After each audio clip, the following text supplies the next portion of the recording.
कांग्रेस के प्रदेश अध्यक्ष अखिलेश प्रसाद सिंह ने एक बार फिर केंद्र की भाजपा सरकार पर निशाना साधा और कहा कि बिहार ही नहीं बल्कि झारखंड जैसे राज्यों में भी केंद्रीय एजेंसियों का गलत उपयोग किया जा रहा है। उन्होंने कहा कि यह सरकार मीडिया के आवाज़ को भी दबाने की भी कार्रवाई की है, लेकिन आने वाले समय में भाजपा को इसका जवाब मिलेगा। उन्होंने कहा कि हिंदी पट्टी के 3 राज्यों में भाजपा को भले ही सफलता मिली है और सरकार बनी है, लेकिन आने वाले लोकसभा के चुनाव में भाजपा का भ्रम दूर होगा।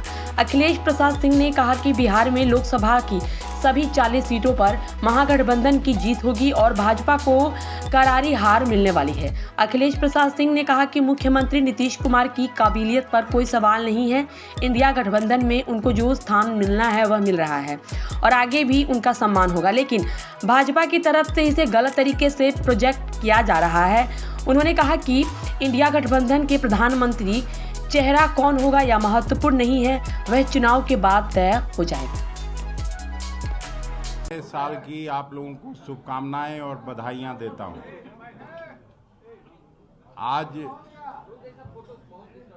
शकील साहब की इच्छा थी कि मीडिया के लोगों को बुला के भैया एक दिन खाना खिलाइए, तो मैं बुलाया तो था आप लोगों सबको लंच खिलाने के लिए, लेकिन अब इतना लंबा चौड़ा ये है कि कुछ न कुछ बोलना पड़ेगा। तो मोदी सरकार में बाकी देश की जनता तो करा ही रही है महंगाई और बेरोजगारी से, मीडिया के लोग भी कम परेशान नहीं हुए हैं। आप सभी इस बात से वाकिफ हैं कितने लोगों की नौकरियां गईं। जो लोग सवाल पूछने वाले थे वो सब अब या तो अपना प्राइवेट चैनल बना के माध्यम से काम कर रहे हैं या फिर वो बेरोजगार हो गए हैं। जब से मोदी जी ने सत्ता संभाली है तब से न केवल विरोधी पक्ष के नेताओं पर दमन हो रहा है, बल्कि मीडिया के भाइयों पर भी ये दमन जारी है। एक एक करके मीडिया के लोगों पर अत्याचार बढ़ता जा रहा है। अभी कल ही न्यूज में देखा कि झारखंड के सीएम हेमंत सोरेन के मीडिया एडवाइजर के घर पर ईडी का छापा पड़ा है और मनोज झा जी का पहले बयान भी था कि लगातार अब ये काम ईडी और सीबीआई का विरोधी पक्ष के नेताओं का आवाज बंद करने के लिए, आवाज दबाने के लिए ये लोग इस तरह का अत्याचार करेंगे। बीजेपी ने मीडिया के बंदियाकरण से शासन की शुरुआत और उसके अत्याचार पर उतारू है। कांग्रेस पार्टी इसकी घोर निंदा करती है। इससे पहले आप सभी जानते हैं देश के जाने माने पत्रकार अजीत अंजुम, रवीश कुमार, अभिसार शर्मा एवं कई अन्य पत्रकारों को प्रताड़ित किया जा रहा है। 10 साल में एक भी प्रेस कॉन्फ्रेंस कांग्रेस पार्टी में जैसे हुआ करता था, मोदी जी ने एक बार भी मीडिया के सामने मुखातिब होना नहीं उचित समझा। मैं यूपीए सरकार में काम करता था, उस समय जब कभी प्रधानमंत्री मनमोहन सिंह जी विदेश जाते थे, विदेश के दौरे पर जाते थे, तो उनके साथ आपके जैसे कई पत्रकार जहाज में चढ़ के भी उनसे सवाल करते थे। ये होता था। भारतीय जनता पार्टी के लोग कांग्रेस पर आरोप लगाते रहे हैं इमरजेंसी के दौर का, लेकिन मुझे अच्छी तरह से याद है इमरजेंसी के दौर में भी श्रीमती गांधी के मुखालफत कभी कभी पूरा अखबार का जो एडिटोरियल है वो बंद होता था, विरोध में नहीं लिखा जाता था और बाकी अखबार के पन्नों पर इमरजेंसी के बारे में विस्तार से उसके बारे में शिकायत होती थी। लेकिन आज अघोषित इमरजेंसी है, डर से कोई बोल नहीं सकता है, डर से कोई लिख नहीं सकता है। अभी आप लोगों ने देखा होगा जो विगत लोकसभा और राज्यसभा का सत्र समाप्त हुआ, उसी बीच में सिक्योरिटी ब्रीच हुआ हालांकि वो पहले भी जब स्वर्गीय अटल बिहारी वाजपेयी जी प्रधानमंत्री थे उस समय भी हमला हुआ था। तीनों जो पकड़े गए तमाम एजेंसियां जो है एनडीए के घटक दल की तरह काम कर रही हैं। जब उन्होंने कहा है तो ये तो हम लोग भी बोल ही रहे हैं कि ईडी सीबीआई का लगातार दुरुपयोग हो रहा है। कल ही हुआ, कोई ऐसी पार्टी नहीं विपक्ष की है या कोई ऐसा नेता जो सदन में भी बोलना चाहता है, उसका आवाज़ आज संजय सिंह जेल में है और 1 दर्जन से ज़्यादा लोगों को जेल में केवल इसलिए भेजा गया कि वो मोदी जी के नीतियों का खिलाफत करता था, जन विरोधी नीतियों के खिलाफ बोलता था सदन में। तो ये तो लगातार हो ही रहा है। ईडी सीबीआई का लगातार दुरुपयोग हो रहा है। जो प्रजातांत्रिक इंस्टीट्यूशंस हैं उनको ख़त्म करने की साजिश हो रही है। जिस तरह से विश्वविद्यालयों में आरएसएस के द्वारा वाइस चांसलर नियुक्त किए जा रहे हैं, ये किससे छिपा है आप सभी को मालूम है। एक एक करके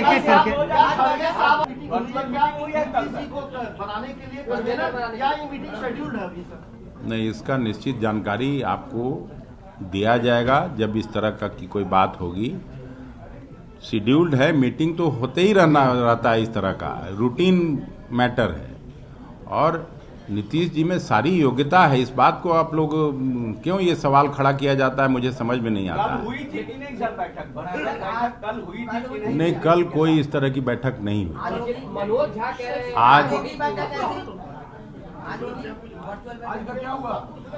आज मैं तो उसमें नहीं पार्टिसिपेट कर रहा हूं। हमसे ये सवाल क्यों कर रहे हैं, इसका निश्चित उत्तर आपको नहीं। प्रदेश अध्यक्ष है तो मुझे जो जानकारी है मैं वही तो बताऊंगा आपको।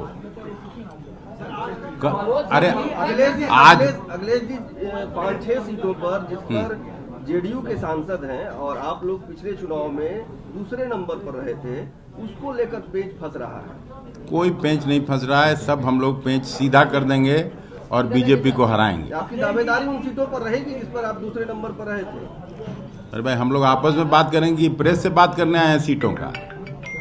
हम लोग आपस में बातचीत करके कोई मसला ऐसा नहीं है जिसको हम लोग नहीं सुलझा लेंगे। सुरक्षा कर्मियों ने सीढ़ियों पर उनको मार गिराया था। इस बार बीजेपी के एक सांसद के द्वारा इनको रिकमेंडेशन करके और भेजा गया और सीआरपीएफ के लोग, दिल्ली पुलिस के लोग उन लोगों को जांच किए बिना जाने दिया और वो लोग सब दीर्घा तक पहुंच गए। देश की सभी विपक्ष की पार्टियां, कांग्रेस सहित 24-25 पार्टियों के लोग केवल चाहते थे कि अमित शाह जी आके गृह मंत्री के रूप में अपना वक्तव्य दें सदन के पटल पर, प्रधानमंत्री जी वक्तव्य दें। ये एक परिपाटी रही है जब से संसद है, जब से देश आज़ाद हुआ है कि जब कोई बड़ी घटना सत्र के दौरान होता है तो उस समय आके लोग अपना वक्तव्य देते हैं। पिछली बार भी उस समय के तत्कालीन गृह मंत्री आडवाणी जी, उस समय के प्रधानमंत्री स्वर्गीय वाजपेयी जी ने आके वक्तव्य दिया था और सिक्योरिटी के मसले पर पूरा देश की सभी पार्टियां उनके साथ खड़ी थी। देश के सुरक्षा का मामला था। लेकिन इस बार इन लोगों ने वक्तव्य देना उचित नहीं समझा और 145-46 सांसदों को निलंबित किया गया। हम लोग इसकी घोर निंदा करते हैं और ये वर्ष चूंकि चुनाव होना है, देश की जनता सब कुछ देख रही है। ये 3 हिंदी पट्टी के राज्यों में सरकार इनकी जरूर बनी है, लेकिन लोकसभा चुनाव में महागठबंधन पूरी एकजुटता के साथ चुनाव लड़ेगी और बिहार में मुझे पक्का यकीन है कि इनको एक भी सीट नहीं मिलने जा रहा है। उसी तरह से पूरे देश में मोदी के लोग मोदी जी को देश की सत्ता से हटाना चाहते हैं और पूरा विश्वास है कि महागठबंधन जहां जो पार्टी रीजनल पार्टीज है जो सब कांग्रेस की पार्टी के साथ मिलजुल के चुनाव लड़ रही है, एक एक सीट पर इनको हम लोग हराने का काम करेंगे और उम्मीद करता हूं कि ये साल फिर से इस देश के गरीब गुरबों, छात्र, नौजवान, किसान, मजदूरों के लिए अच्छा साल साबित होगा और नई सरकार जो महागठबंधन के नेतृत्व में बनेगा, ऐसी मैं उम्मीद करता हूं और इस तरह का आशा के साथ आप सबों को आगे भोजन के लिए आह्वान करता हूं, भोजन के लिए निमंत्रण देता हूं। तो सभी पार्टियां चाहती हैं तो कांग्रेस उसमें कब पीछे रहेगी? नीतीश जी ने शुरू किया था ये काम, ये बात तो सब लोग जानते हैं। और नीतीश जी की परिपक्वता के बारे में, नीतीश जी की पॉलिटिकल समझ के बारे में कौन सवाल खड़ा कर सकता है? आप लोग को मैं भोजन पे आमंत्रित किया हूं, बिना देर किए। नहीं, खड़गे जी को बड़ा दावेदार माना जा रहा है। खड़गे जी को बड़ा दावेदार प्रधानमंत्री के चेहरे के रूप में। तो अभी प्रधानमंत्री तय हो रहा है। अरे भाई, पहले बीजेपी को हम लोग हराएंगे, हम लोगों की का जो संख्या पर्याप्त बल चाहिए वो हो जाएगा, तो प्रधानमंत्री भी चुन लिया जाएगा। उसमें कौन सा भारी बात है? चर्चा है कि आपके रथ यात्रा रवाना किया गया है सम्राट चौधरी के द्वारा, लौह कुश रथ यात्रा। उन्होंने ये भी कहा है कि सारे लोगों को, सारे लौह कुश तो हैं नीतीश जी के साथ, उसी के लीडर हैं ना नीतीश जी। नहीं जी, रथ यात्रा अभी रवाना हुआ है अयोध्या के लिए, तो क्या उसमें उन्होंने बोला कि सारे पार्टियों को अयोध्या जाने से हम लोग रोक रहे हैं क्या किसी को?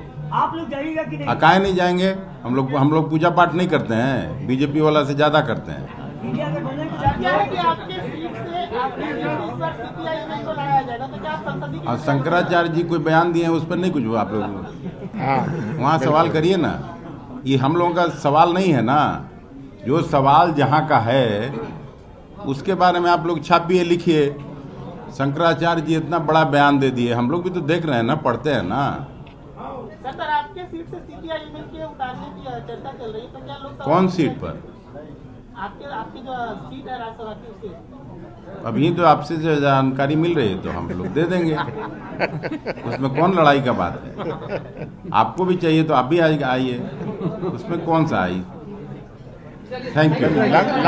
लक्ष्य निर्धारित है।